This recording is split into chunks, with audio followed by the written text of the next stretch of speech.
તો આજે આપણે બનાવીશું વોટરમેલન શોર્ટ્સ, જેની માટે અહીં તરબૂચ છે આ રીતનું એકદમ સરસ પાકેલું હોય એવું લેવાનું. અને સૌપ્રથમ આપણે આ તરબૂચને રફલી મોટા મોટા પીસીસમાં કટ કરી લેશું. અને જે આ બીજ છે અત્યારે કાઢવાના નથી, આપણે અત્યારે બીજ સહિત જ આ એક તપેલીમાં ટ્રાન્સફર કરીને બ્લેન્ડ કરી લેવાનું છે.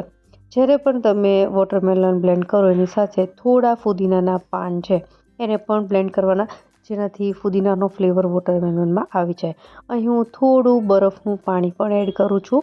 બરફનું પાણી અથવા તો બરફ એડ કરવાથી જે આ વોટરમેલનનો કલર છે એમ જળવાઈ રહે છે. તો આ રીતે મેં બ્લેન્ડ કરીને તૈયાર કરી લીધું છે. હવે આપણે આને ગાળી લેશું. તો અહીં એકદમ ઝીણી જે ગળણી આવે છે એનાથી ગાળી લીધું છે. તો આપણું આ વોટરમેલન શોર્ટ્સ બનાવવાનો બેઝ રેડી છે.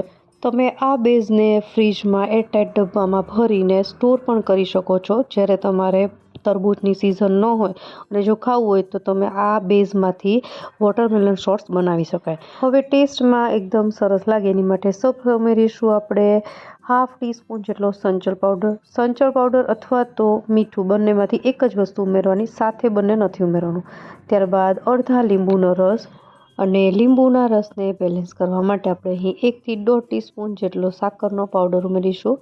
એનાથી જે આ વોટરમેલન શોર્ટ્સ છે ખાટો મીઠો અને ચટપટો લાગશે. તો બસ આપણો આ શોર્ટ્સ રેડી છે.